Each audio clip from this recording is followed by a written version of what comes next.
Yes Have Some podcast is brought to you by Carnivorous Creations, your one-stop shop for all of your Proton Pack building needs. If you're in the market for a Proton Pack, head to carnivorouscreations.com. That's carnivorous with a K. You're going to find aluminum motherboards, resin parts, fiberglass shells, and a whole lot more. Find them on Facebook at Carnivorous Creations or head straight to carnivorouscreations.com. Remember, carnivorous with a K, and get started on an authentic, screen-accurate Proton Pack. Everything's under control. Situation normal. I don't want to grow up. Do you want some? Jurassic Park. Now playing the PS7. Ecto goggles with Ecto Buffer, Neutron Blaster, and Water Zapper, each sold separately. From the corner penthouse of Spook Central all the way to Star Killer Base, this is Yes Have Some podcast. Do I? Yes, have some. Yes, have some. You know, they told me you people were conceited douchebags. The only place in the multiverse where you can love the book, hate the movie, but still buy all the toys. I'm afraid you're just too darn loud. I'm not looking for a friend. I'm looking for a Jedi Master. What? Please remember to hold on to your butts and get ready to get stressed. With your hosts, Craig Goldberg, Abigail Gardner, and Jacob Walsh. All right, Dragon Con is over. I'm very sad. Hello, that's how I talk. I'm so sad. I was like, what is this voice? That's my sad voice. I don't like it. Stop. Okay. Well, stop. Hello, everybody. Welcome to Yes Have Some podcast, episode 115, the Dragon Con recovery episode. It has been, let's see, we are recording this on Wednesday. Dragon Con ended on Monday. None of us are ready to have any closure on the weekend. No. So I'm leaving. Goodbye. I'm going to go buy more toys and cake. What is it about going to a convention where you just want to spend as much money as possible?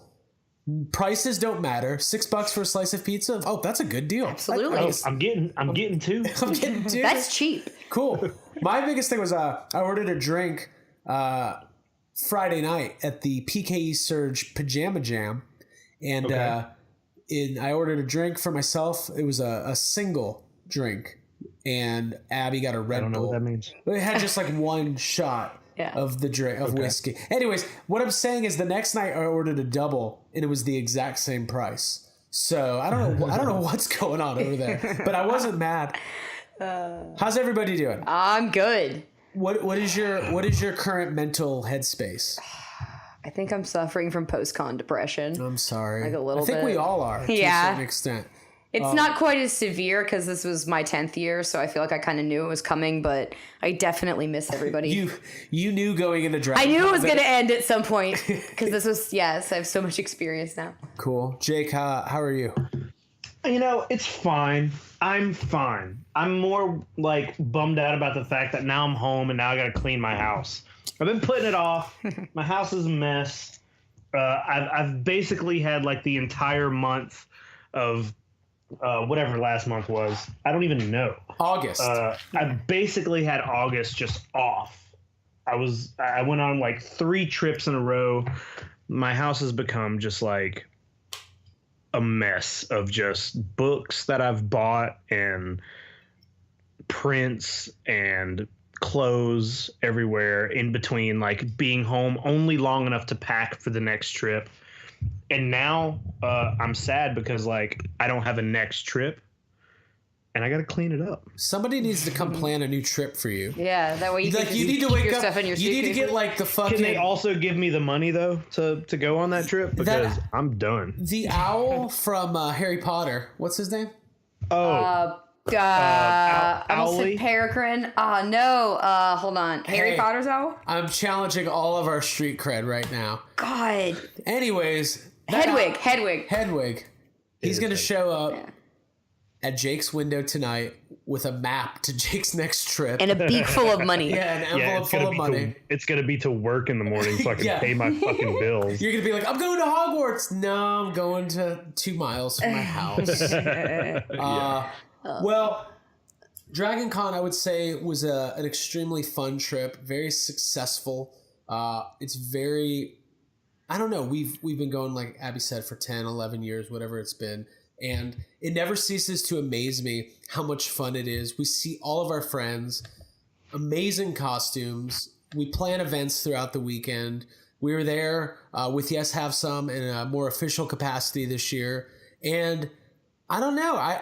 It's like I always say, you really can't describe DragonCon. You have to go. You have to experience it. You don't know what it's like with 80,000 people packed into 5 hotels in downtown Atlanta until you're there. So I say we start at the beginning of time. No, I want to. Here we go. Yeah. We got some feedback on the podcast over the weekend. People like when Jake and I are snarky. Yeah. I don't remember who it was, but somebody specifically was like, Craig, it's so funny when you say something and they don't laugh and you get mad. I was like, is it? Is it funny? Is it funny? Am I a clown? Am I here to entertain you? No, I am. I want to entertain. No. So DragonCon, we had PKE Surge this year. I want to entertain you. Yeah, follow me to the... I'm tired. I'm so tired. I want to Abby, go you back to talk for a DragonCon. second. Tell me about your life real quick. What do you got going on? Me? Yeah. Dude, like, I'm still unpacking just like Jake. I'm trying to get back into the routine of things. I finally wrote another little article yesterday recapping DragonCon, and it felt really good to do that. And I just was looking at photos, like all the pictures on your phone, Craig, and my phone. I'm going to make a big album post tonight on Facebook, and I just don't want it to end. Like, it literally reminds me of going to summer camp, like church camp, or... mission trips, whereas like you make these amazing friends and you have these times that are like you'll never forget, and it's just absolutely special. And you're home, and it's like it's good to be home eating ice cream and like taking hot showers, but it's also like you miss the being out at 3 a.m. and seeing crazy shit. The shower at our hotel this year was 10 times better than the shower in this house. It had the best water pressure I've ever had the pleasure of being under. And it was a lot of was pleasure. In the shower for like 6 hours. What was going on? I was like, you know what? I'm going to test how big the water heater is in this hotel and just see how long I can sit under here. It was great. Yeah, it was good. I missed a whole day of DragonCon though. I was just in the shower. Jake, how was your Sunday at DragonCon? So clean. Wet. Very pruny. People started giving us money for our wrinkled friend to help them. No, it was good. I mean, DragonCon, we got there on before we get into any of the details, I did want to thank our guests from last week, Gary Mitchell and Joe Crow, who run the American Sci-Fi Classics track at DragonCon. Jake and I had the pleasure of sitting on the Jurassic Park panel where we're celebrating the 25th anniversary of Jurassic Park. We did the panel. Packed house. Thank you to everybody. Packed house, yeah. I heard that you got some photo ops after that. Oh, did we? Please share. Did we? A child requested a photo with Jake and myself. Was it a child? I don't even remember. I just remember being like, I remember being very confused. I was like, does this person know who we are? Or are they just taking a picture with us because we were panelists? But they specifically asked for me and you. I think we were both very confused. I think that's pretty cool. But also very grateful. Very grateful. I read there was a future fan of YHS. Yeah, we were out there making fans, making friends. I can't open this email, so I'm going to be freestyling on the. Thank you, Abby just handed me. I'll just give you my computer. Do me a favor, actually. Copy all this and send me an email with that. Cool. Little behind the scenes BTS, podcast y'all. information. I'm gonna copy paste. Thank you to Gary Mitchell and Joe Crow. They worked really hard to put together some really cool panels, and obviously they did the Ghostbusters panel, which we were not at. Here's the thing at DragonCon. The way it's the layout of the con these days is the vendor rooms used to be in the bottom of the hotels, and it got to the point where they were getting so packed they had to move all the vendors to a completely separate building. So now the America's Mart, which is like a big convention center about a block or two from the main hotels, houses all the artists and all the vendors. And if you like YHS, you know that the one thing the three of us collectively like to do is buy stuff. I seem to remember us being in the vendor room on Sunday singing a song about buying stuff. I don't remember how it went. It was to the tune of "Show Me the Way to Go Home." Oh yeah. I'm tired and I want to buy some stuff. Yeah, we wanted to buy stuff really badly. It was really good, guys. But so the vendor rooms get so packed that on Friday morning at DragonCon, we were just like, look, let's go ahead and get in there and knock out the vendor halls.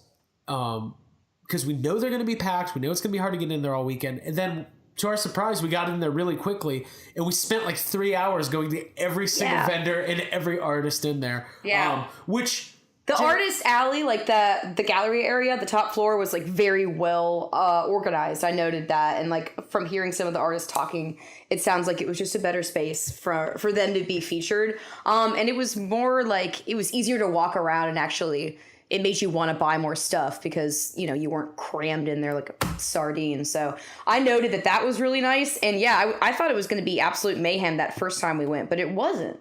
I got a like good scope of the land and figured out what I wanted to buy.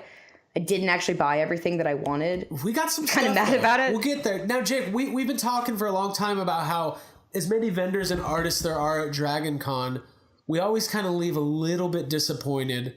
What did you think of your experience in the vendor halls this year? I think I thought it was pretty good. You know what? Like there's a vendor that every year has good stuff. I feel like I've bought stuff from him every year since I noticed he was there. Poster guy. Yeah, he's a neat guy. Poster guy. So he used to have a lot of Godzilla stuff. He used to bring a lot of figures, like a lot of Godzilla figures, and I would spend a lot of my money with him every year. He kind of got out of bringing figures and he moved towards like all these old prints, some like promotional stuff. He's had some Mondo prints. We all three of us bought stuff from him this year.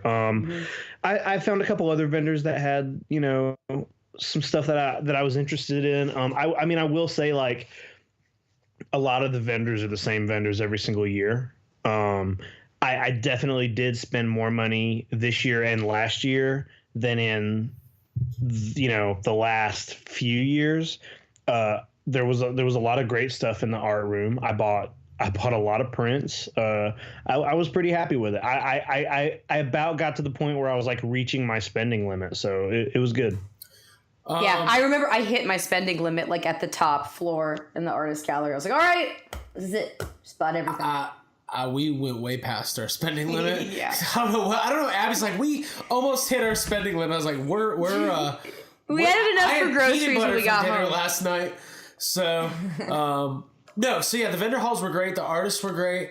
I really enjoyed the layout. Overall, I thought that DragonCon this year more than ever just felt a little bit more organized. Like everything was spaced out. Obviously, it's still crowded. There's thousands of people there, but like it never felt like, I remember 3 years ago, it kind of hit a point where I was like, man, this has gotten so chaotic. Yeah. Where like Saturday night, you can't even move. I remember Saturday coming back from the parade being like, I may never do the parade again a couple years back because like just the congestion.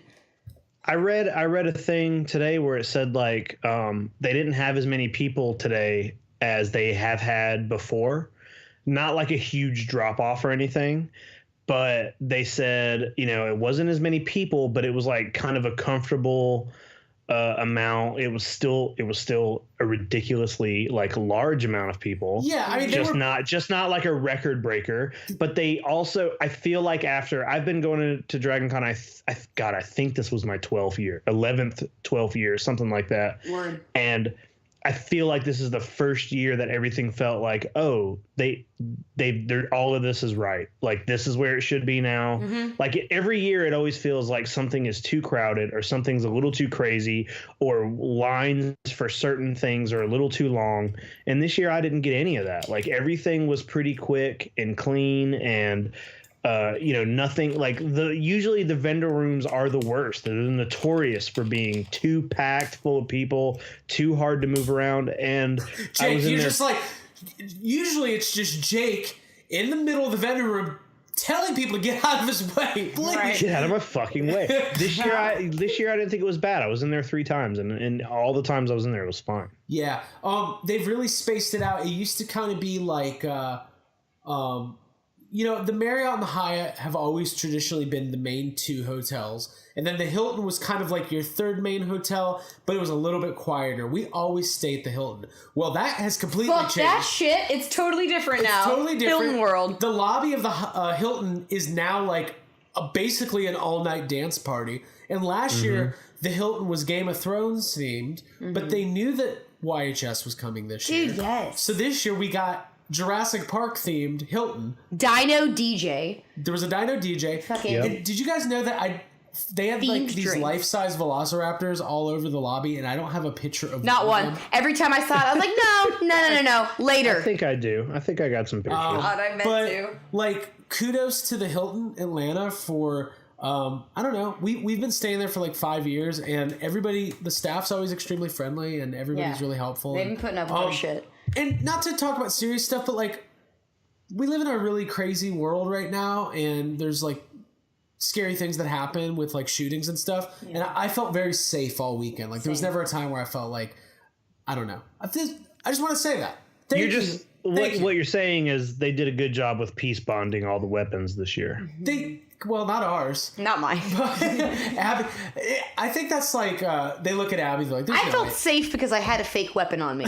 Did Abby? Oh, yeah, you did have one. I felt very official. Talk about that. That I'm pretty sure at one point you just pulled out, pointed at somebody, and started clicking. Yeah, a couple times. God, are we talking about my Brody costume yet? Yes. Oh, yeah. Well, the what is that, a pistol? Yeah. It's a revolver. It was good. It's a cap gun. It's heavy. Like we ordered that thing on Amazon. Yeah, that costume was a lot of fun to wear. I've never been a police officer or worn a police officer costume. Breaking news.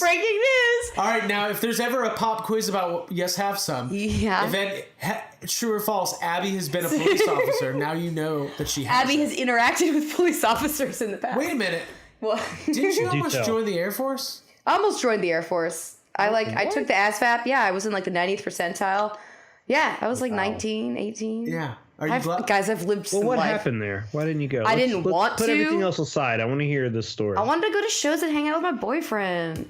Yeah. There you go. Hey, you could have been a pilot. Yeah. You could have been in the Top Gun. Well, I could have been like Captain Marvel.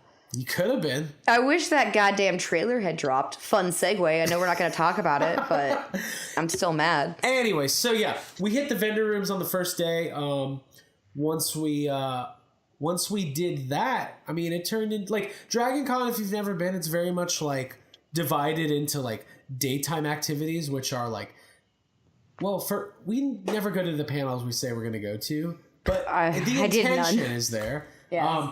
We have so many friends, and we help do PKE Surge, which is the annual gathering of the Ghostbusters. So each morning we're like setting up the fan table and trying to figure out how to put up a banner. Yeah, dude, banner. Yeah, so that's something I want to talk about. So we've been doing this for 10 years, and no one has ever figured out properly how to put up a banner that doesn't take under, I want to tell you, the most stressful thing of the convention was the three of us putting up a banner and starting to get to the point where we're yelling at each other because none of our ideas are working. And everyone's watching us. Yeah, and everybody else who's there at PKE Surge is just watching us and being like, what are you guys doing? And we're like, we don't fucking know what we're doing. I was like trying to make sure it didn't get stolen. There needs to be a point where we realize that duct tape and rope does not work. No, not for banners. You know what? It stayed. Nobody took it, like the Vigo. Kind of. I will say this. I want to compliment did a little bit of moving. Friend of the podcast. No, what are you? Host of the podcast, Jacob Walsh. Cool. Thanks. Well, we're all friends of the podcast. Just a friend. Right. You're a good friend. You just friend zone me out of my own podcast? Ed Zeed. Hey, not nice. That's your punishment for at the end of our panel when they asked you to plug Yes Have Some. You didn't know the website. Welcome to the club. Like I would have had a better asking Abby how to get to our Facebook group. I would have just walked out. No. Jake, you made the PKE Surge banner this year, and it was amazing. Like it looked incredible, and you know what else looked incredible was my duct tape and rope. So thank you very much. That's mostly what I'm talking about. No, your banner looked great, Jake. Thanks for doing it. Table looks great. We had I liked setting it up. I thought it looked good. I liked having that responsibility, and thanks to everyone who stayed and sat during the day when we were doing other things. So thank we you. were shopping. When we were shopping and We go eating food. Yes, have some go to a convention is basically like girls' trip to Beverly Hills. We're going shopping. Shopping. But we did. We bought It's some like the stuff. Mighty Duck sequence, yeah.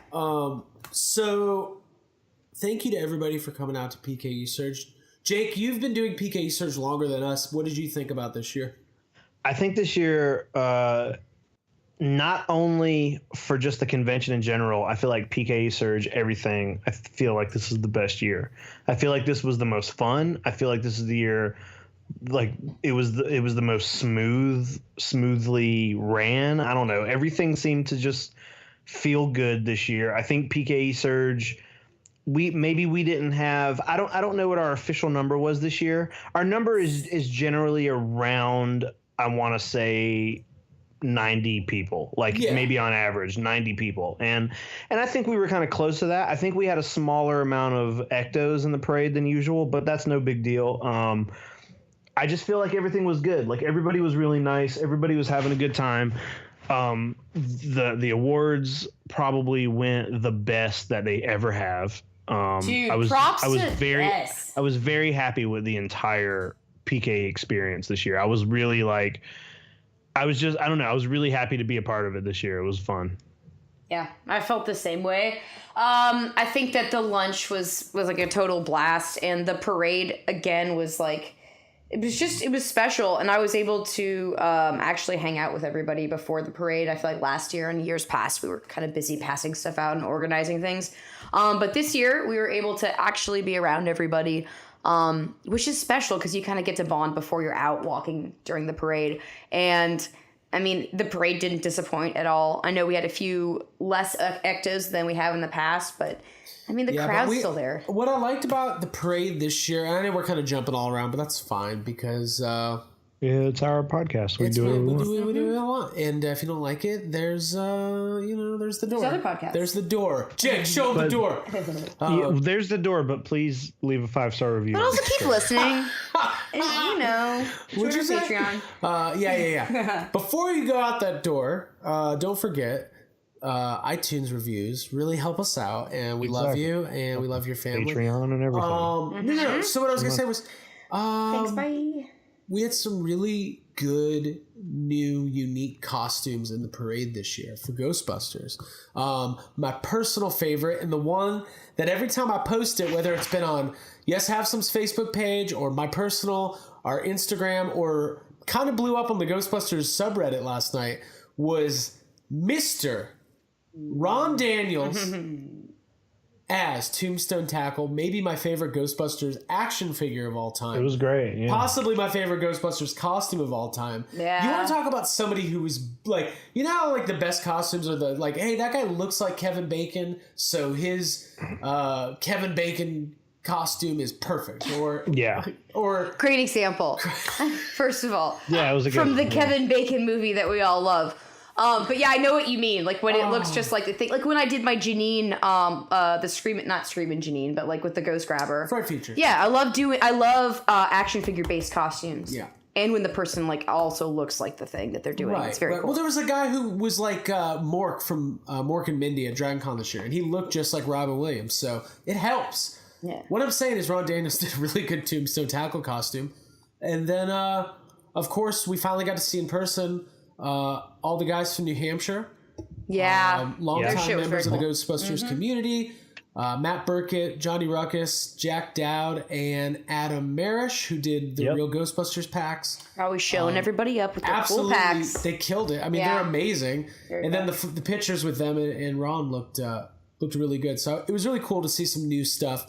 We all love flight suits and proton packs, but to see that originality always makes the parade a really fun time. Mm-hmm. Yep, absolutely. Total blast. I can't think of any other highlights at the moment, but I'm glad that we did it, guys. Well, it's a 3-mile walk. I know. I'm glad there's no like major things that happen other than all of us walking. Yeah. Like, remember when we all fell down? Remember when that guy attacked us? Yeah. Well, let's talk about let's backtrack back to Friday. The last couple of years we've been doing this mixer, where it was. I'm going to take credit. It was my idea a couple of years ago to be like, hey, we do the dinner, and we do the parade, but like we should have another event during the convention where we can all meet up. That's not just like near the escalators of the Hyatt, which is a lot of fun, but just like a more formal Ghostbusters meetup. Except it is by the escalators of the Hyatt. It is though, but the difference is it's on the top floor part. up. It's the floor up. We all go down to our little Dude, clubhouse. the Hyatt is the official PKE Surge like hotel at this point. Yeah. But we did. It was Chase Ambrose had the idea to do the Pajama Jam based off of House Party 2, and it was a lot of fun. Most people showed up in Ghostbusters jammies. Yeah. Abby, you wanna break the news about what we did? I mean, yeah, you'll all see it whenever we put up our video package. But yeah, Jake, Craig, and I all did Ghostbusters 2. Winston, Ray, and who was in? Third one, Egon. Yeah, we did the Abby's never seen Ghostbusters. I was like, well, how do you get to our Facebook page? We did the Henley, like the nighty. I'm completely bombing right now. What is it? They're like the sleepy time. It's like thermal underwear. Yeah, thermal underwear. Where they're covered in slime. Long johns. Yeah, exactly. Johns. I wore the red. Slime. You guys did the white. We made slime. We got Dude, we were searching all over Walmart the night before DragonCon for personal lubricant in large amounts. And it was like my favorite moment when we were all three in an aisle. And it was like, well, is 3 enough? And it was like, we need more. 3 things of lube. 3 things of lube, yeah. So we got that. We mixed it with some like confectioner's sugar in the room. And then the 3 of us went down to some outdoor space and climbed each other, and we filmed it. Some guy hung out with us the whole time. Jake, are you okay? Jake's okay? Except for when we start filming, this random guy who was probably drunk walks in, and he just stands there, and he's like talking while we're... Like, I was like, this guy's ruining our footage. Yeah. Hey, Jake, I watched the footage. It actually makes it better. It's good. Plus, he hits on me. Oh, yeah, he starts hitting on Abby. It's funny. He does. He says something weird at some point. Yeah. But anyways, it was fun. We slimed ourselves. I went all in on the slime. Immediately regretted it. The lube and powdered sugar started kind of having a weird reaction on my forehead. Did you put it on your face? Yeah. Hair. And like... Do you guys remember at the Pajama Jam? I kept asking. I was like, "Are you guys hot? Is your face hot?" My face is very Have you hot. ever seen Dirty Work? Like when they take the brownies that are like the test brownies. I feel like that's what was happening to me the entire time. I was having an allergic reaction. There was this light coming down from the top of the Hyatt, and I felt like it was like a spotlight only on me, and I was like, God, it's hot. You see Gary Coleman in like the fiery car. Oh yeah, that's what I was thinking of. Dude, that's your second Dirty Work reference in the last 30 seconds. I love that movie. That is a good movie. So yeah, we did the slime, and most people wore jammies. Chase did the most obscure pajamas. It was great. It was one of the best ones. What was it? It was Dad Rub. It's from the cartoon, or from the commercial. From the RGB toy commercial. He was Dad, the dad who scares his kids who are out in their tents in the cars. So, I mean, and just to wrap up PKE Surge stuff, we did the awards lunch on Sunday, and it was a lot of fun, man. We got to give a bunch of awards to like a lot of newer people in the community. There's a lot more female participation than we've had in the past. You can directly attribute that to Yes Have Some Podcast being a positive influence on all genders, races, and religions. That's at least what I'm going to say. No, I mean, listen, there was a new Ghostbusters movie a couple years ago, and love it or hate it, it brought a lot of new eyeballs to the community. And Abby was... Jake, I took a picture in the... when we were like making the decisions for the awards. Okay. And I took a picture in that room, and it's so funny how intense Dan Harshman is and how everybody else is just kind of like, yeah, that sounds good. Yeah, whatever. So shout out to Dan Harshman who really is like... He does a lot for PKE Surge every year. He's kind of the mouth, the heart. He's the of the voice. Mouth. He's the voice. Absolutely. This is the voice. Yeah. He's good at it. It's That's cool. good timing. It's cool to have a megaphone in the parade. One though. Just one. Just one megaphone. Like one that belongs to Dan Harshman is probably enough. The voice of the Ghostbusters community. I think we need to establish a one megaphone rule. We need to confiscate all other megaphones because it's too much. And also my other idea is we need some unity between the music being played by the different ectos. Because that's never gonna happen. Like I get annoyed a little bit at like the play something from Ghostbusters. Do that because it's a Ghostbusters parade. Of course, I'm the one who gets a proton pack and Molly puts like Coming Out of Our Shells soundtrack on it. So yeah, I had a TGRI sticker on my slime blower that I was carrying. That you put on there. I did, well, because I wanted everyone to know where that ooze came from. It's pretty cool. So yeah, overall, my thoughts on PKE Surge were that it was a really great event. Yeah. Well attended, good vibes. So kudos to all involved. Thank you to all of our planning staff and all of our participants. Now, let's talk about some DragonCon costumes. You guys see any cool stuff this year? Anything stand out to you? I'm trying to. I almost feel like we didn't see as many costumes because even though we were out, I feel like a lot of times we were hanging out with some friends, kind of just like talking and catching up with people. And there was a little more of that this year, and there was a little less of just perusing, just sitting like in the Marriott watching costumes. But I mean, there always are some amazing costumes. The two that popped right in my head were. Somebody was in the power loader from Aliens. Oh yeah, I saw that.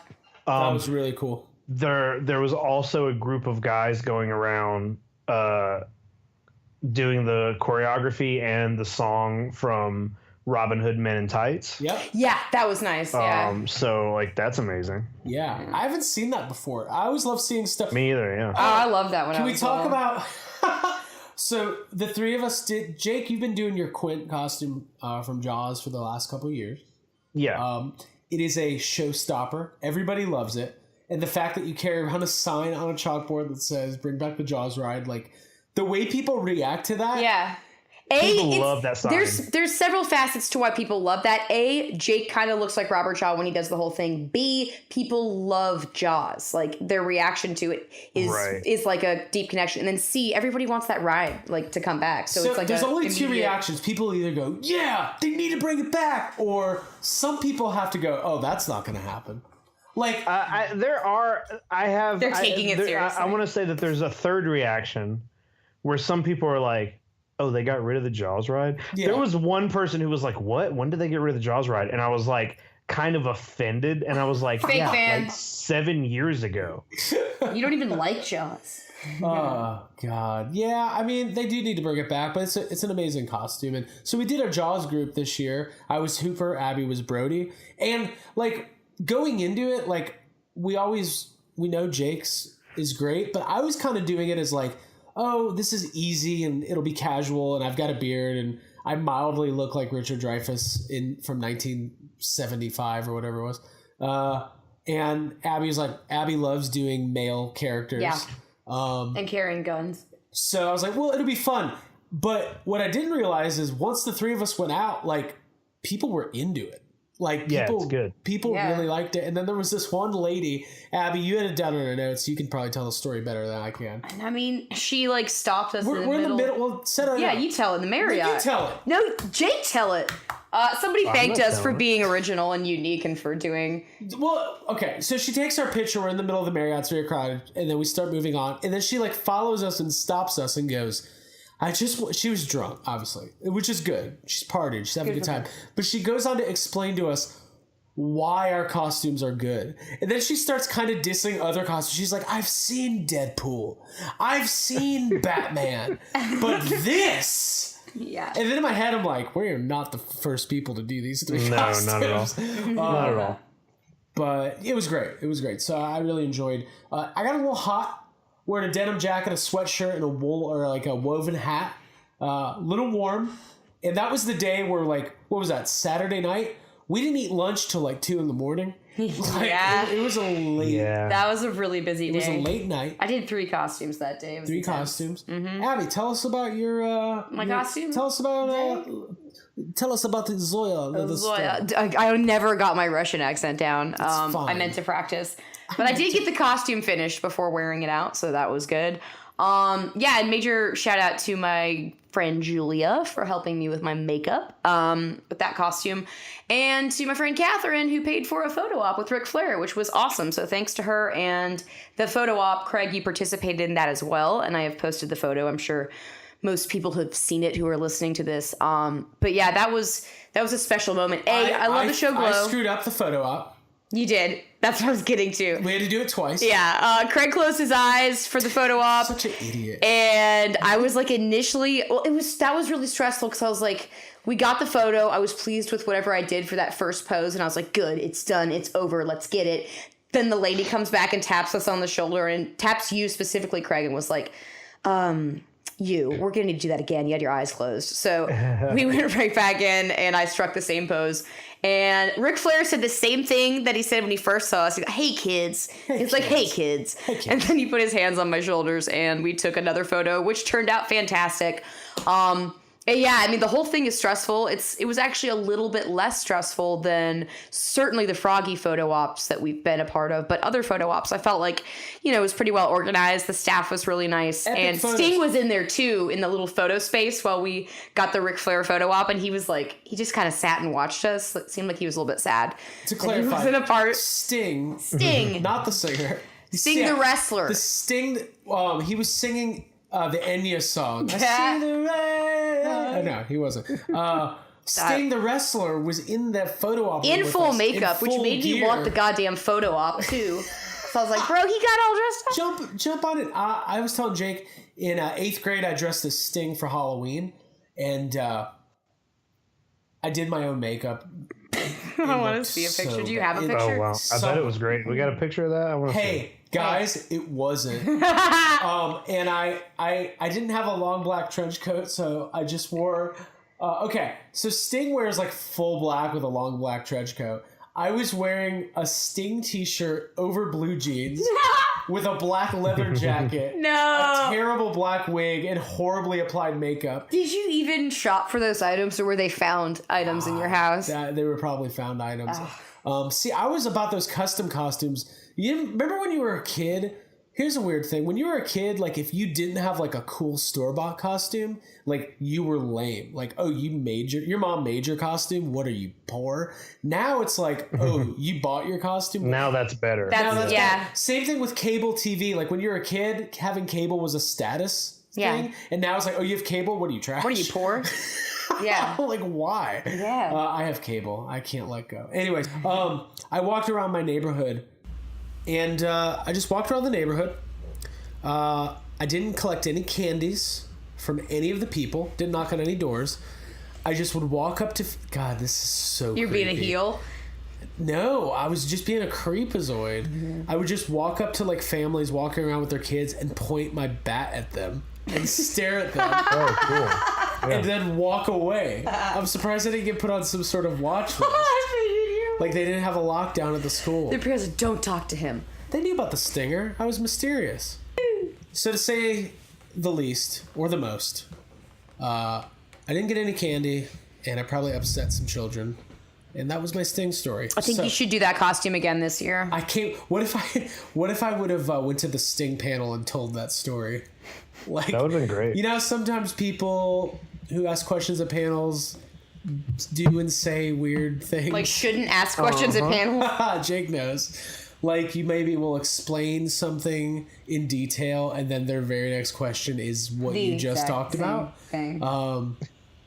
That happens. So yeah, it was cool. Happens. It's fine. Didn't get any other. Oh, I did. Oh, I wanted to say there was an artist in the artist alley named Justin Orr who had some really cool prints, and he did a for Dragon Con an exclusive Ric Flair print, which was a variant of another print that he had, which I purchased from him and got signed by Ric Flair.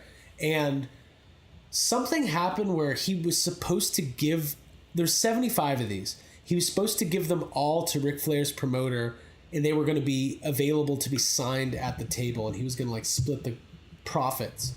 So after I bought mine, he gave the rest of them to the promoter, who brought them all back on Monday unsigned. So weird. I am the only person who bought one and got it signed by Ric Flair. Wow. Yeah. And they gave the rest of them to the staff. So basically I have one of the rarest collectibles in wrestling. One of one. It's a one of one. one. Hey, it could be worth millions of dollars. It was cool. Lots of pennies. Yeah, probably. Ric Lots of Flair, pennies. hard to get. Speaking of lots of pennies, Henry Ian Cusick, who played Desmond, God, that was a good segue. God damn it. On Lost, was there. Saw him. Didn't get any other photo ops or autographs. Jake, I know you usually do 1 or 2 per con, but you passed up this year as well. Yeah, I passed. There wasn't anybody that I felt like was an absolute must. It would have been cool to meet all the Lost people, but there just wasn't anything that I knew that I wanted to get signed. You know, that's always like a big part of it. There might be someone you want, but if you can't figure out what you want to get signed, it's like sometimes it just doesn't happen. Mm-hmm.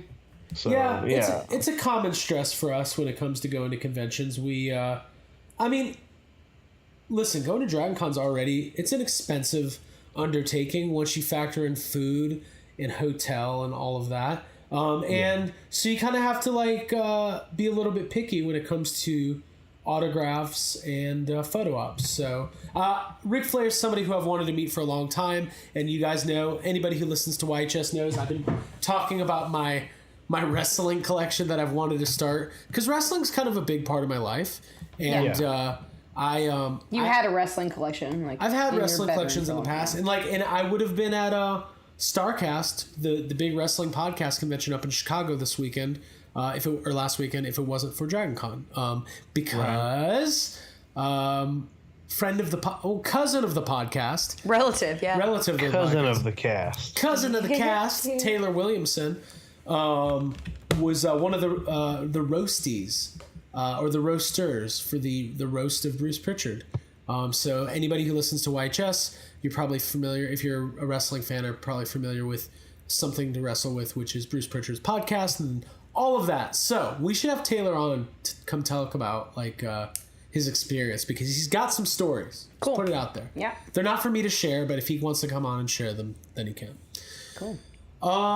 So cool. We can kind of wrap up on the Dragon Con stuff. I mean, what else did you guys want to touch on? I mean, we'll probably be touching on Dragon Con a little bit over the next couple weeks, as it really is a long weekend. I mean, personally, getting to see all of our friends who we don't see very often is my favorite part of Dragon Con. Yeah, same here. Yeah. And I guess Sunday night at the Hyatt is kind of turning into a little bit of a Ghostbusters tradition. Yeah.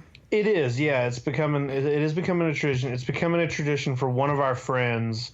Every year we don't know who it's going to be until the time, but I feel like somebody always gets extremely wasted. Like more wasted than anyone. Yeah. I mean, I don't drink. Abby doesn't drink. Craig, I don't. You don't drink too much, but you have some alcohol here and there. But there's always one of us who has some issues with drinking.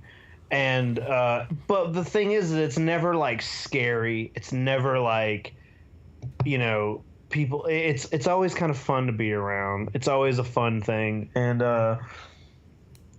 that's one of the best parts of going to Dragon Con is, like we've already said, is just getting to see friends of ours that we've made through going. Like all these people.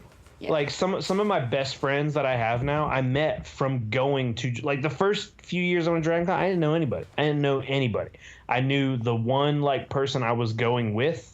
Mm-hmm. I didn't know anybody else. And now we can go to Dragon Con and we can go to a Ghostbusters dinner where there's 90 people, and out of those 90 people, we know half of them, or more than half of them we're good friends with. So yeah. These people live all over. Like, we had a guy come from New Zealand this year, and we have friends who live everywhere. And this is a lot. Pretty much, this is the only time of the year we all get to hang out and see each other. And even if you don't do anything else at Dragon Con, that's fun. Yeah. And I want to give a big old special shout out to. There's a couple people out there who we consider, they're not YHS cast members. Is that what we are? Are we cast Crew. members? I say crew. We're cast members of our own podcast. Yeah. Oh, we work at, if we all get if it's jobs that at, kind of cast, like short for podcast, then yeah. Yeah, cast members. No, if we work at Disney. It sounds like I work at fucking Disney when you say that. And I'm like, I don't know. I'm a cast member. Welcome to Which Yes is Have fine. Some. Wait, are we getting our own Watto's Grotto? Oh, only if I work the grotto. What I'm saying is, special shout out to collectively one of our best friends, Hal Clay, who stayed with us and is... Hal is our constant. Hal is our constant. And congratulations to him because he won the... there was like a Lord of the Rings costume party contest. Yeah.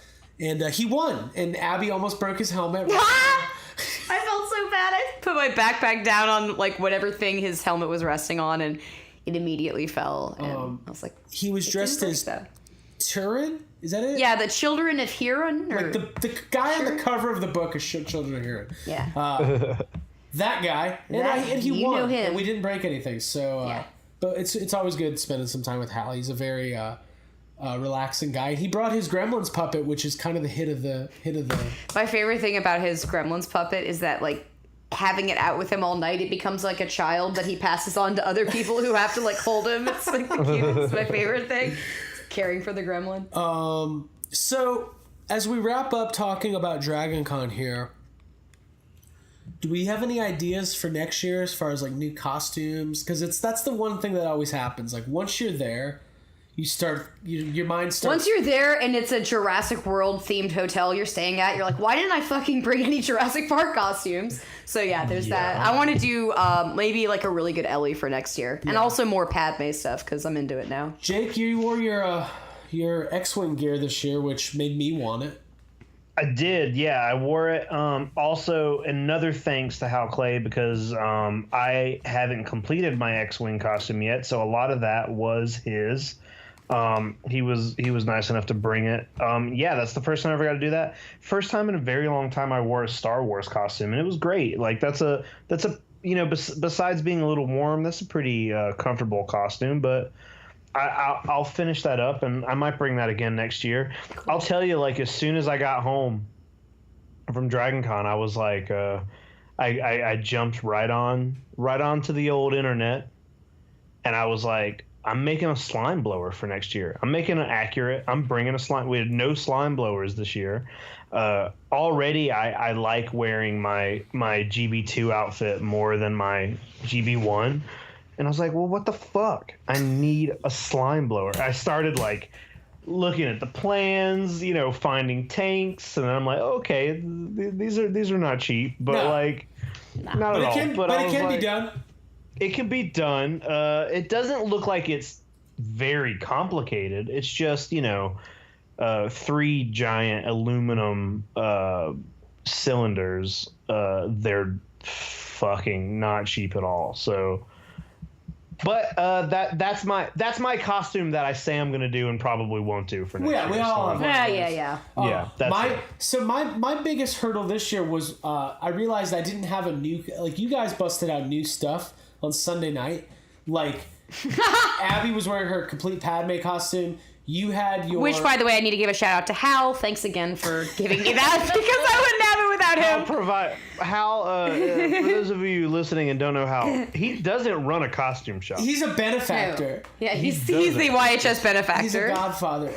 Well, he almost provided me. I didn't have anything new to wear, and I was... You tried on a Star Trek. I tried on Hal's Star Trek, one of his Star Trek original series shirts, and the problem was Hal's bigger than me. Like he's not like he's probably 5 inches taller than me. He's just a bigger dude than I am, and it didn't fit. It looked like a dress on me. But you were watching Deep Space Nine today because you're like into it. I came home. Deep Space Nine is good. It's good. I've never watched Deep Space Nine, and I came home last night. I was like, I'm gonna watch Deep Space Nine.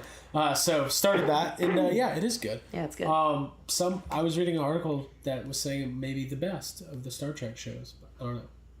That's neither here nor there. What I'm saying is I'm putting together a Star Trek officer uniform for next year because they're easy, and I need more costumes. Comfortable. Easy and probably pretty comfortable compared to everything else. Yeah, have fun with your slime blower. I'll be over here just wearing a shirt. Abby, do you have a dream costume? I mean, now that you're saying Star Trek, I've always wanted a Next Generation costume. Honestly, I want to do some more Padme. I want to perfect the arena Padme that I have because, like, I did it and I wore it and I loved it, but there were some things that I didn't have, like, completely done on it. Got to fix the cuffs. I want to do some, like, blood scars and, like, you know, just some weathering on it. But yeah, I mean, like I said, I'd like to do Ellie Sattler, Laura Dern, like, get that going. I mean, honestly, with seeing those Brie Larson photos, I'm tempted to consider Captain Marvel because I've never done like a superhero like that, and I just have a feeling I'm gonna love the fuck out of that movie. So let's hope I do. Guys, I watched The Last Jedi today. Yeah, I know. Why? It's on Netflix. It's a fucking Were tease. you in a what kind of mood were you in when you chose that movie? I've been in a good mood. Here's my thing about that movie, like. All the stuff with Luke and Rey, I'm like, oh, I love this. And then it goes away from that. I'm like, I don't like this. It's just like a weird... Let's not even go down that path right now. Yeah, we don't have to talk about Star Wars real quick, because right? I want to talk about the new Halloween trailer, but real quick, let's give some shout-outs to people that we know who are vendors and artists. Definitely Kelsey, who does Little Press on the Prairie. She does original horror-inspired art. She does pins and stickers and some really cool fantasy stuff. Occult shit, cool stuff. Yeah, and it was her first year at DragonCon as a vendor, and I think she had a really good time, and we got to meet her and her fiance, and all we all saw the Crew Shadows. We all went to see Crew Shadows. And, we did. And we're talking about for that? about 5 seconds, and we had to... Because we loved it, because it was so good. It was great. It was so great. And we enjoyed it. Hey, there's something for everybody. That's true. It's very true. Yeah. I didn't get to do... Hey, I've got a 10-year resolution to do karaoke at DragonCon, and I still haven't. Still haven't fucking done it. So, there's me. And then... But, like, you could have, though. I could have. I definitely could have. We did go to Trader Vic's for the first time. That was which good. Is like a hidden little thing. Indifferent, yeah. Yeah. I like when Jake walked down to Trader Vic's and goes, what the fuck is this place? I look, and Jake was wearing his Hawaiian Critters shirt, and all the servers there. It's like a tiki bar. It's a tiki bar, and Jake was like, I look like I work here. It was pretty good. Yeah. But yeah, shout out to Kelsey. Like I said earlier, shout out to artist Justin Orr, who not only sold me a Ric Flair print, he also gave me a silver pen, which I returned 5 days later. What a nice guy. Very nice guy. I told him I'd bring the pen back. I wanted to bring the pen back. We had a little spat. And I brought it back, and I was thinking he was going to be like, wow, that was so nice of you. But he kind of looked at me like I was crazy. I was like, okay, nutball. I heard him say at one point, you could have just kept the pen. What if he was like, damn it, I've been trying to get rid of that haunted pen for so long. It's like The Mask. Like he just throws cabin out in the woods. He's trying to get rid of it. There's a curse attached to it. If you don't pass it on to the next person, then that's it. You're doomed to not sell any more Ric Flair prints. And then Mondo artist Francesco Francavilla. I'm probably butchering his name. Our conversation with him was really funny. Abby had just bought this Italian variant Nightmare 4 poster with Freddy on it, which is at that booth that we were talking about, Jake, the one with the cool guy with all the cool prints. Yeah, the Prince guy. Yeah, print guy. You had eyed out that dude. poster. He liked my Jurassic Park jacket. I wish I had used that somehow. Abby's wearing. You want to trade Abby for the Dream Warriors print? A windbreaker with glued on Jurassic Park patches. He goes, "Where did you get that?" Abby's like, "I made it. I'll sell it to you." It's an eye catcher. Trade you. On Friday, Abby had eyed this. It's I think it's a standard size for Italian movie posters at that time, but it's kind of a weird size. It looks like it's maybe 20 by 15 or something like that. No, it's not that. Anyways, nobody cares. But it's a Nightmare on Elm Street 4 poster, and it's in Italian. So she was carrying it, and we went up to Francesco's booth, and he was like, "Oh, is that an original poster?" And I looked at him and I go, "Oh, yeah, it's original. It's Italian." And he was like, and he's got a little bit of an accent. He's like, "I'm Italian." And I go, "Oh, okay, let me ask you a question." Is it? I pointed at the poster. I was like, "Is this Italian?" Because I was like, I only know Italian because I look at it and I'm like, "Oh, this is Spanish." And I'm like, "Wait a minute. This looks different than Spanish." It's got a few less of the little things that you know. This is Italian. This is Italian. But he was really cool, and we bought some stuff from him, and Abby got something. Edgar Allan Poe print, which is, excuse me, very cool. It's full of Easter eggs and shit. So yeah, it's and really I bought nice. a Michael Myers pin. So that was cool. And Jake, I know you hit up a ton of artists. Yeah, I bought a lot of stuff. Unfortunately, I don't have all of their names in front of me, but I was able to get. I did talk to Matt Frank for a little bit. Bought some stuff from him. He's a big Godzilla fan. He drew the covers and the insides of the Godzilla comics for quite a while. He's done a lot of work with monsters, and he had there's a Dark Horse did a run of Gamera comics like back in the 90s. Gamera is the giant like turtle. And in Japan they re-released those as a book, and then they also took a story that Matt Frank wrote just as a fan. Like basically it was just a fan comic, and they liked it, so they put it in the book, and he was selling a couple copies of that. It's not something you can get over here. You'd have to order it from like a Japanese site. But he had a few copies, and along with it, he was selling, or you could get like the American, like the script, so I can read it. I bought that and talked to him a little bit about Godzilla. Like, actually, I ran into him at William Stout's table, which is another guy we'll talk about in a second, and he noticed that I had some Godzilla prints, some posters from the poster guy that Abby was just talking about. Dude, poster guy. Poster man, that's is everyone's his name. constant. Poster man. Mm-hmm. Yeah, and he saw them and he was like, "What? Where did you get these?" He was like, "What? Where did you get these prints?" And then he starts going on like a little bit of a spiel, and he's like, if you like Godzilla, I draw the Godzilla comics. And I'm like looking at him in his face, and he like looks up at me, and he's like, "Oh wait, I know who you are." And he's like, "Never mind, I'll see you up at my table at some point." So that was funny. But yeah, William Stout was another guy I wanted to mention. William Stout is he is an amazing painter. He's done a lot of dinosaur stuff. We've talked about him a few times before. He created the Tar Man from a really great horror movie called Return of the Living Dead. He did some Jurassic Park logos that weren't used, and he also did all the artwork for the Jurassic Park cartoon that never aired. He's a really nice dude. He's there every year. I always try to buy some stuff from him. And I feel like not enough people know about him. Like, I feel like every time we're at Dragon Con, he's always in the dealer section and not up in the art section. That's weird. I wonder why they do that. Yeah. It is weird. I don't know why, but every time I see him, I'm just like, I just always feel like people don't quite know. Or appreciate. They don't know who he is. Right. And I just want to be like, hey, stop. This is William Stout. Like, you should be over here buying stuff from this man.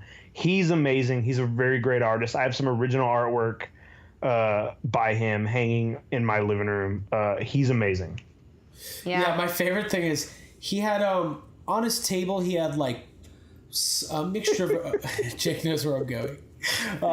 He had a mixture of some original work and some prints. And he's got all of his books that he puts out, which are kind of like compilations. And Jake's like looking at it. He's like, I'm going to buy some of these prints. These look good. I don't have anything like these. They're on like nice cardboard. And I was like, oh, are those prints? And you're like, yeah, these are prints. I'm like, okay, cool. And then you're like, we're waiting to find. Jake just wanted to ask how much they were. They did have numbers at the top that were like. They had number. Well, yeah. There were. I'm going to let you continue, but there were numbers at the top, and also on the back of each one. They would have like the dinosaurs' names, but there was also like some of them just kind of had scribbles on the back. It looked like he had painted them on scrap, right? Or it looked like it was just scrap cardboard or something. Right. So, but the numbers on the top were like in pencil and very small, and they did not look like prices. And they were bigger numbers. So like.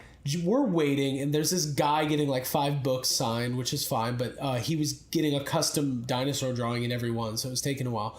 And I was like, and I looked at another print that had the same kind of pencil at the top that it said original. It wasn't a print, sorry, but it had a dollar sign. It was definitely the price, and it was like $3,000. And I was like, Jake, I think these are the prices.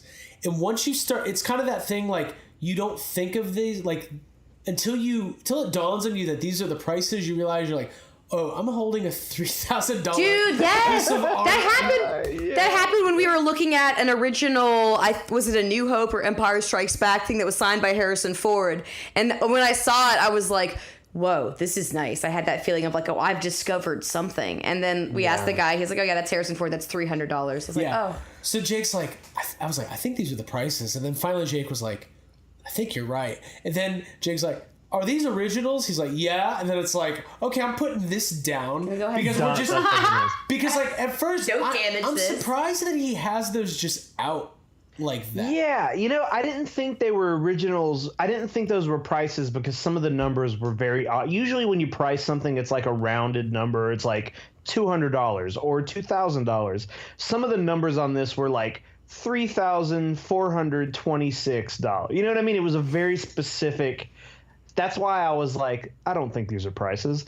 But after you mentioned to me, hey, I think these are originals, I started like looking really close, and I was like, you know what? I can see pencil marks. I can see paint going out of the line. Like you can see, like if you look at it up close, the work going into it. Smut. Yeah. You can be like, oh yeah, this actually is painted on here. Yeah. So and it's. I mean, swiftly I put them down because in my mind I was like, what are these? $40 a piece? $40? I'll buy a couple of these. What is this chicken scratch? Oh, originals? Sorry. Yeah.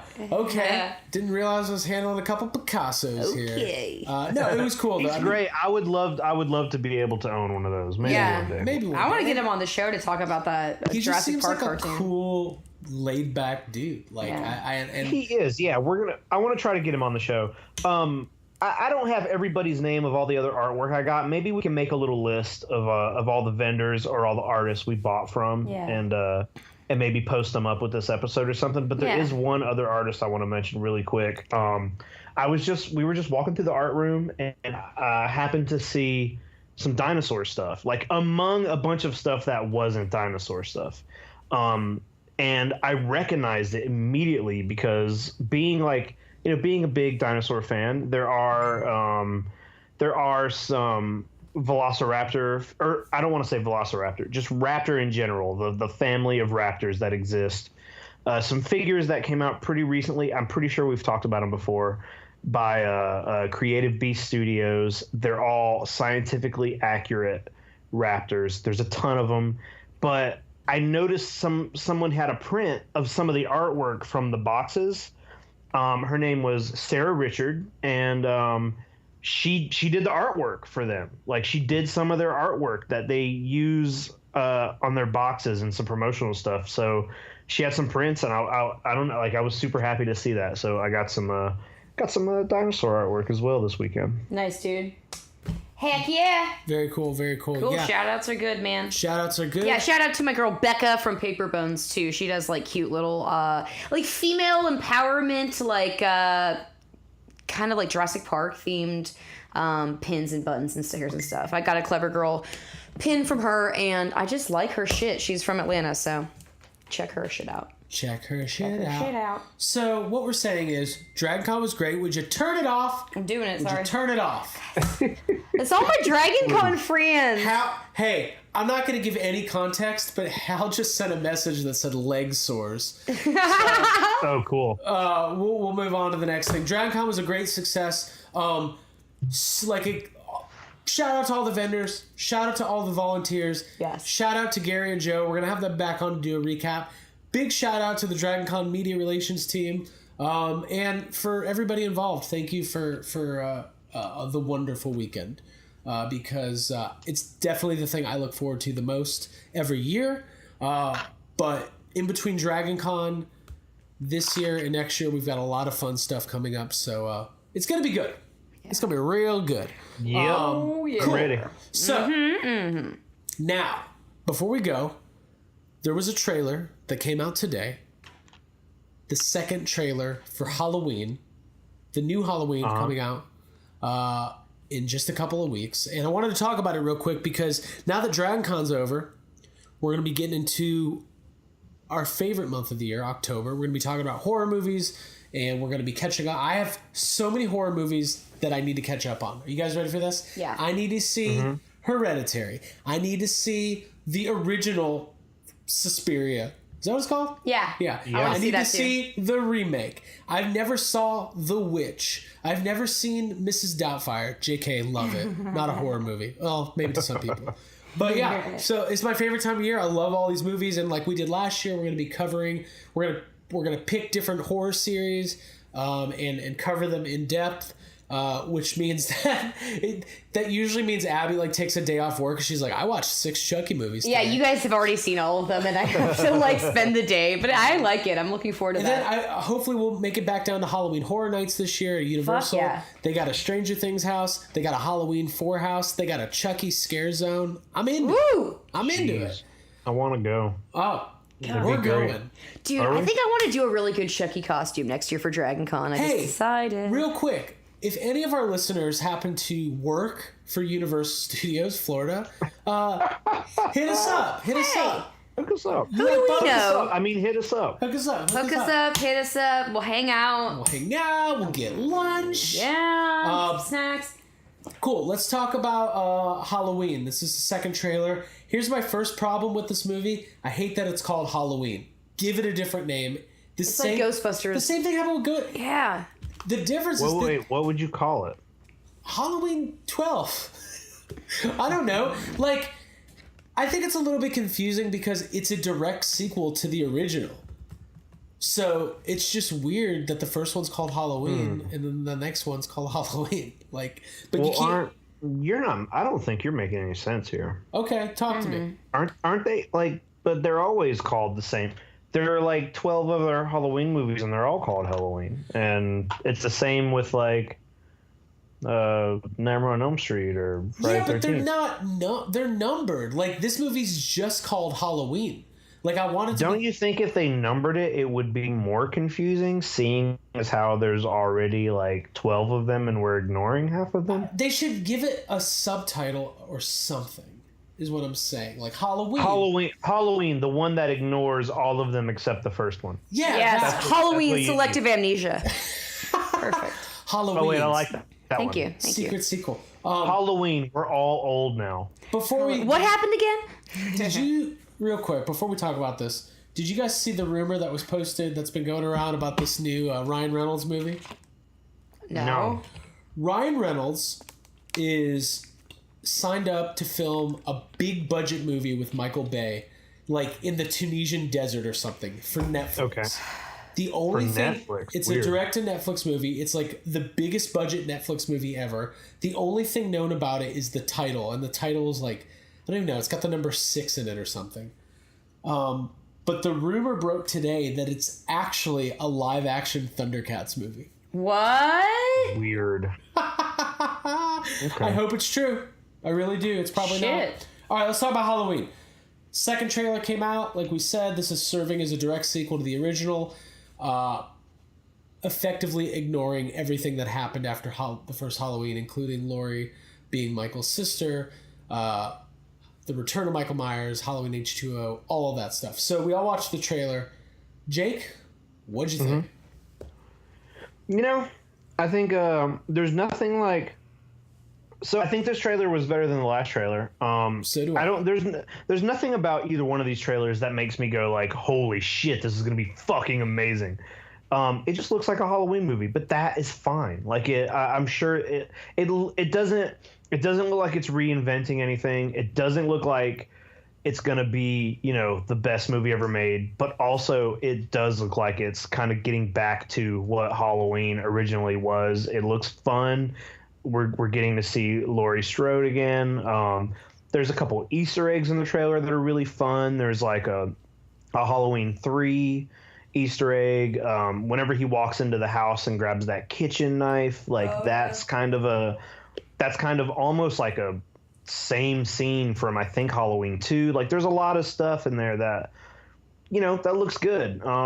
Michael looks good. I really like the first half of this trailer, the way it starts with him bumping into some kids and then just kind of like turning and like all of that stuff where you're following him. That stuff is all very cool. That's the kind of stuff that is really great in the original, is just kind of seeing him among people walking around without anybody knowing that he's a murderer. Yeah. It's all pretty great. The only thing that I'm hoping, and I've said this to some other people today, when he walks in the woman's house and she's like cutting up some sandwich meat or something. Cutting some ham. And then he, it cuts. They show him take the knife. Yeah. I hope before he picks up that knife, he like makes a little ham sandwich. Oh yeah. He's human. He's human. He's gotta eat. Fucking eat something. I want to see a scene of him going through a refrigerator, getting mad because there's not that much mustard left, and he's like squeezing it, and he's like, "God damn it!" This goes directly in the mouth. Mouth I love that mustard. idea. I thought that scene, Jake, in particular, because of the lighting and because of like just something about that kitchen, it all felt like old. Vintage horror, and the daylight, the surprise of like she has no idea he's there. It felt like it was right out of the old movies, and I thought that was scary. Yeah, I like Laurie's look too in this whole thing. The trailer kind of opens up with like this long tracking shot, and they're following Michael Myers. You're directly behind him. There's no music at all, which I love. And they show him go to that garage and grab that hammer, and I'm like, if that's majority of the movie, like, it's probably going to be pretty fun. Like, I think that the tough thing with these kinds of movies is like we're at a point where basically everything's been done. Like we've there's not a lot you can do. There's not a lot you can do. You just want the movie as long like you want the acting to be good and you want the best thing that we can hope for is that they properly build tension. I think they're doing that because they're building like the feud and like the long-standing like grudge holding type of thing, like Laurie going out. See, I wonder though, do you think there could be possibly a little bit of a could there be a little bit of a pulling the wool kind of thing? Like, could he just take her out like early in the movie? With as much footage as they have and as much as you see of her in the trailer, I don't think they do that. Yeah, but that could be the first 20 minutes of the movie. Like, we don't know. It could be. Like, I don't think we're gonna see a paint by numbers. Like, I'd be very surprised if it was like they show all this footage, right? It's like Laurie Strode. She's ready for Michael Myers to come back. She's training. She's a badass. She's like Linda Hamilton at this point. And then like, is the whole movie gonna be like him and her going at it, and then like her finally taking him out at the end? Like, I feel like that would be kind of like boring. You think he's gonna take her out? Like this would be her final exit? Well, we know that her Jamie Lee Curtis, her character Laurie Strode, that her daughter and her granddaughter are characters in the movie. Right. So a passing of the torch would make sense. Yeah, we're gonna bring in the. I'm not so sure this is a movie that's gonna. I don't know if their whole point here is making more sequels after this. Like, there's a lot of people that were involved with the original film that are kind of like lending a hand. Maybe if they're not, like John Carpenter is got some play here. The original guy who played Michael Myers is back for a cameo, which he said he's not playing him that much, but he is. There's a lot of like, they're trying to make this movie the right way. They're not trying, like the people who are writing and directing and overseeing this movie are I think it seems like they're trying really hard to have the respect of the original cast and creators of this franchise, and it doesn't seem like the kind of movie that they're expecting to make more of. What if it ends with what if Michael Myers is barely in it till the last 5 minutes and it ends with Laurie Strode at the top of a mountain holding out a knife to Michael Myers, and he but he doesn't throw it down, he just fucking kills her. I hope Michael Myers takes his mask off at the end and you find out it's Rob Zombie the whole time. And he was force projecting himself. He takes it off and all of a sudden you hear, "Living dead girl." Hey, that Rob Zombie CD was good. That was so very good. Yeah. Hellbilly Deluxe. Oh, yeah. Dig through the ditches and burn through the Also, guys, I like the Munsters. Just putting it out there. Hey, it's cool. I bought a Munsters vintage postcard with Herman Munster on it. Yeah. I really did. I liked the monsters. I used to watch it when I was little. Ooh, I also bought a sealed box of Addams Family cereal. Fuck. And the lady told me to take good care of it, and Abby told her she was going to eat it. So that's how Abby treats the vendors. She fucks with them, their minds. Okay, cool. So back to this trailer. I think the movie looks pretty spooky. I mean, I'm glad, like, that it definitely revealed more footage, but it also used a lot of the footage from the first one. So I probably won't watch any more trailers because this feels like the kind of movie, like, leading up to it, they're just going to keep showing a lot. But I expect to enjoy this movie. Like, John Carpenter doing the score. You got David Gordon Green, who directed Pineapple Express, and he wrote this movie with Danny McBride. So like Jake was saying, there's talented people involved, and I wouldn't expect, they've been trying to do a new Halloween movie for years. I mean, when was the last one? So that would have been the second Rob Zombie one. It had to be at least 8 or 9 years ago, right? If not even longer. So I will say that this is probably my most look forward to movie for the rest of the year. Yeah, I'm excited. Yeah. I want to be scared. Mm-hmm. The original Halloween's one of my favorite all-time movies. Like, it's definitely my favorite horror movie of all time.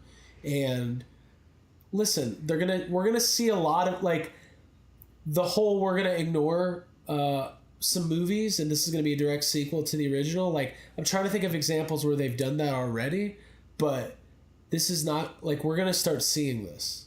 Like, because it's a way to do. I mean, Jurassic Park didn't. People are becoming okay with it. Like, it's a thing where I think in the past it's always felt like you're obligated to honor all the movies before it, but now people are just like, well, why? I don't want to. My movie doesn't acknowledge those movies, and that whatever. It's right. Sometimes it's for the better. Right. Yeah. And like Jurassic Park, like, Lost World and JP3 are canon, but they don't go out of their way to talk about those. That's what I was going to say about The Force Awakens, almost, because it's like the prequels and all that came before it. It's not. Right. They do make. They're acknowledge it, but it's also but like they're not dwelling on them by any chance. And the thing with horror franchises, they get so convoluted over time that it's kind of hard to make sense of what's going on anyway. But yeah, so I think we're going to see more of this. We're about to see it with Terminator. Right? So there's that's a good comparison too. There's going to be a new Terminator movie that comes out next year, and it is a direct sequel to T2, and it's ignoring all the other ones. Hey, it's like a new thing. Probably going to be a Ghostbusters movie that does not necessarily acknowledge Answer the Call. I don't know. Well, I just made that up. That's a totally made up thing. Do you know how many people pulled me aside at DragonCon this weekend to see what you knew? To see what I knew. Why do they think I know? Because you hang out with Eric. I don't. You don't hang out. You wish you hung out. I love Eric. I love all the Ghost Corps people. I love Ivan Reitman and Dan Aykroyd, but I know as much as everybody else, but maybe it's because I get on the podcast and start making. I say things like, we're getting a new movie. Like, I heard a rumor. James Gunn's coming on to direct a new movie. Yeah. Just keep saying that. You just will it into existence. Yeah, secret it. So yeah, we're gonna see more franchises like kind of continue with I wouldn't be surprised if we saw it with like Nightmare on Elm Street or something, where they're like the first this is a sequel to Dream Warriors or something. Like, yeah, they can do whatever they want. I want to watch Dream Warriors tonight. I saw that one of the actors from Dream Warriors is going to be at a little monster convention in Atlanta next month. What convention? Yeah, what's that? I'm looking that up now. We've gone before. It's like Monster Rama. Oh, I thought it was called Little Monster Convention. It's the one where you met Rico Suave. Oh, that was a tiny. Yeah, was a. His name's not Rico Suave. What's his name? Rico. Suave. October 7th in Atlanta, Georgia. Rico Browning, something like that. Yeah, the creature from the Black Lagoon. What's the actor's name from Dream Warriors? I mean, I'm trying to get to it. All right. Well, Abby will find that. Yeah, we'll find it. Dead Air. Here we Air. Ken Sagos. Yeah. What's his character's name? He's He's one of the kids. Oh, it's that. Oh, I He was see born it. in Yeah, Stockbridge, that guy. Georgia. Yeah. He what? Was born in Stockbridge, Georgia. When he was 11, his mother moved his family to Atlanta. Do you want his whole history? I did not know he was from Stockbridge. Yeah, That's where dude. I'm from. You guys should talk. We should totally talk. Kennesaw State University, writing and directing. Ken is a former staff writer for Paramount. Dude, let's get him on the show. We could all be Dream Warriors. Okay. Kincaid. He played Kincaid on Dream Warriors. Love it. There you go, guys. There you go. Very cool. It's a tiny little convention, but maybe we'll go up there, get something signed. Fuck. Get the wrong. I'm looking at signed. cast photos from Dream. God, I love Let's do Dream it. Warriors. Yeah. I'm gonna do a Dream Warriors costume. Cool. Well, guys, let's wrap this up. We've been going for almost an hour and a half. What final thoughts do we have about Dragon Con and or Halloween and or anything else? First of all, I'm glad that Halloween, the season comes right after Dragon Con, because it's just a nice way to like segue and like come down from such a high. And Yeah, it helps the depression a little bit knowing I can get back and then probably. It's good to know as soon as I get back from Dragon Con that I can probably start seeing Halloween decorations. pop up. Exactly, dude. Craig and I were just saying we're gonna go shopping tomorrow for our decor. I'm excited. Hey, I got back from Dragon Con. The first thing I did was went to Walmart and bought a fucking Scream mask. Yeah. I wouldn't expect anything less. You know why? I was like, I got it. Face it, Sid. These days, you gotta have a sequel. Sorry. I love Scream so much. Why didn't I meet Matthew Lillard at that convention? What God, is wrong I'm with still confused about that. I tried to watch Scooby-Doo. Didn't make it too far. Couldn't. Anyways. Yeah, I like that Scream mask. I love those Scream movies, and maybe I'll watch one tonight. You never know. Never know where the night's gonna take me. No, I'm watching Deep Space Nine. I'm watching Willow. We gotta watch Willow. Yeah. Okay, so wrap up. Dragon Con, great, successful. We've got big events coming up over the next couple months. We may or may not be going to Star Wars Celebration. We're definitely going to Ghostbusters Fan Fest next June. And who knows? We've got a lot going on. We've got the Halloween season coming up. We're going to be tearing into these horror movies. We're going to have some new guests over the next couple weeks, and we will let you know when we confirm them. Yeah, boxes are coming too for Patreon. We also might have an old guest coming back on. Might have a return. Aha. We might have a of the return guest. Return of the Some guest. fun stuff. Return of the guest. Yeah, if you ever Return of wanted- the friend of the podcast. That's a good title. Return of the friend of the podcast. Listen, it's not gonna be Linda Blair. Tell you that. Tell much you what. right now. Sure isn't. Could you imagine? Hey, you know what?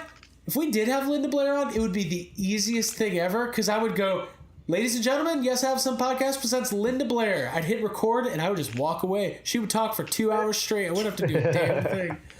Let's do it. Let's try to get her on. Hey, she wouldn't say anything interesting, but she would talk for 2 hours. She wouldn't talk about The Exorcist. No. Why would she do that? It's not like anyone knows Not her what from she's that. known for, or her bread and butter. Oh, gosh. So listen, thank you to all of our friends that came out to PKE Surge. Thank you to all of the people who sponsored it, including Ghost Corps and IDW and Diamond Select Toys, Spirit Halloween Funko. Oh, Spirit, real quick. Here's a ringing endorsement.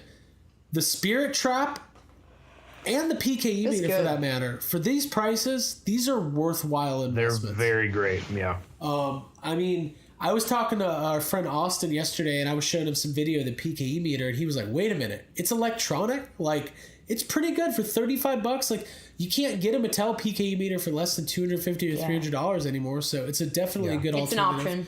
And then the Ghostbusters Trap, I was talking to James Fincher about it, and it is modeled after, it is 1-to-1 scale of the trap from the first Ghostbusters movie. It's a little bit bigger than the Mattel trap, which was modeled after the Ghostbusters 2 trap, which is about 90% of the size of the first one. And I feel like a nerd right now, but hey. You are. We are. So's everyone listening. Everybody knows that the GB2 trap was about 90% scale of the first one. It has different decals and a different pattern of caution striping, and I don't know what the caution striping looks like. Anyways, Spirit. Some people fear it. Some people need it. What are the lyrics? Some people give out coupons for it. Some people hear it. Some people give coupons out for it. All right. I got That nothing. was a better version. I like that. All right. Abigail, any final thoughts? I want to go back to Dragon Con. Yeah, me too. But I'm glad that we're on the other side and that we have so many things coming up. You know? Yeah. It's a good place. Jake, final thoughts? Final thoughts. If you've ever thought about going to Dragon Con, or even if you haven't thought about going to Dragon Con, you should go to Dragon Con. Yeah. Don't think about it. Do it. Let's do it.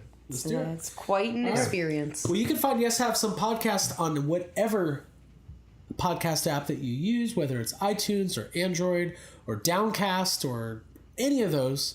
You can find us. We do love those 5-star reviews that you can leave on iTunes. They help us more than you know. If you would like to leave a review for Yes Have Some and tell us what you think and leave us 5 stars, you can head to iTunes, click on Leave a Review, and do just that. You can find Yes Have Some podcast on social media at YHS Podcast on Instagram and Twitter, and of course facebook.com/yeshavesomecast, and then the official website, which is yeshavesomecast.com, where Abby has posted 6 out of 10 of her articles for her Dragon Chronicles. Tips. Her tips. Tips. Just the tips. Just the tips. You disgust me. I'm crying. I can't believe you just I can't believe I said that. And then obviously, we don't want to leave out our patrons because your support is vital. Very, very vital. We got to meet a lot of you guys down at Dragon Con. Jamie Knowles, Rob Sosby. Dude, Rob Sosby, so thank you so much, first of all, for the slammers from Batman Forever. Those were amazing, and it made me very happy to get those. So. Yeah, and we appreciate everybody's support, and if I left out anybody's name, I'm sorry. I'm not doing it on purpose. I'm tired. I'm a tired man. But yeah, patreon.com/yeshavesome. You can get in. You get in on the $10 tier. That's going to get you the bonus episodes, at least 2 per month, plus the newsletter that we're doing. Wait, since we're talking about Patreon, and since these already went out, and since all these people should already have them, can we talk about what we, real quick, let everybody know what our first commentary was? Absolutely. Yeah, let's announce it. So, cool. All right, go ahead. Well, you go. Jake, you do it. This is the. Well, I was just gonna. So which tier is this? We're doing. This is the $25 tier. All right, so for $25, we the 3 of us sat down, did a full-length commentary. We found unopened VHS copies of this particular movie, sent them out with came with the coffee cup, I think. Yeah. And for our first movie, we did Twister, which has I think it's become probably one of our favorite movies. We can't stop talking about it. So, but the only way you could, like, we definitely did a full length commentary, and the only way you can hear it is to jump on Patreon. So yeah, do it. Yeah. So if you're in the $25 tier or more, you will be able to pop in that VHS or watch Twister on Blu-ray or Laserdisc or however you have it. And we did a full length commentary. It was a lot of fun. We're gonna do one of those every other month. So the way the Patreon works is that if you're on 2 bonus episodes per month for the $10 tier, $25 tier, we have every other month. We have the VHS in the mail. Plus, for your first time sign up, you get the coffee mug. No free balloons to the kids. That was a Ghostbusters reference. Okay, I got it. Shout out to our friend Adam Marish, who actually owns the original Ghostbusters 2 cup that was used in that scene. And shout out to Jake, who has a replica that looks better. Sorry. Ooh, listen. Hey, that's from Adam's mouth himself. So. Yeah, sounds good. It's true. It's true. We love those guys. We love Adam. He's a great guy. Yeah. He's got the biggest collection of Ghostbusters Cryptozoic sketch cards. So he does. Put that in your pipe and smoke it. Okay. So $10 tier, you get the bonus episodes. $25 tier, every other month we've got the VHS. $50 tier, once a quarter. That's 4 times per year. You're getting the YHS Collectors Club. That box is going out in just a few short couple of weeks. We've curated collectibles and treats that mean a lot to us, and you'll get some exclusive YHS stuff, and it's a whole lot of fun. So if you want to sign up for Patreon, it's patreon.com/yeshavesome. It's very straightforward, very easy. We cannot tell you how much your support helps us keep the lights on, pay for the hosting, pay for the website, pay for the equipment, and it's good. It's all good. Yeah. We love it. It's special. We love you. Do I have to tell them what group therapy is now? That's it. How do you get to Facebook group therapy? You go to Facebook, and then you go to Yes Have Some podcasts page, and then you scroll down, and then you'll see the thing that tells you about group therapy, and you click it. Can we do a video where you just like startle me and like ask me to show people how to get there? What is the thing that tells you about Google? What is It's like you know, a little box. Is it like a paperclip that helps you? All I know is you scroll down and you will see it. Cool. You go to Facebook.com, search Yes Have Some Group Therapy. And I'll approve you. Abby will approve you, and we can talk about toys and movies, and it'll be great. Okay, cool. That's all we got this week for Abigail Gardner and Jacob Walsh. My name is Craig Goldberg. DragonCon was a blast. Thank you to everybody who came out, said hi, showed some love to the podcast. We met a lot of you. Means a lot. We will see you next week, and that's a wrap. That's it. That's it. That's the last words I will say. That's all there is. The last words. No more. Hey, this was fun. I'm glad we're back. Not that we went anywhere. Yeah, no, Jake, I missed you. We all missed you. We missed you. It's been like a day since we've seen each other. Cool. All right, bye. Bye, y'all. Bye, guys.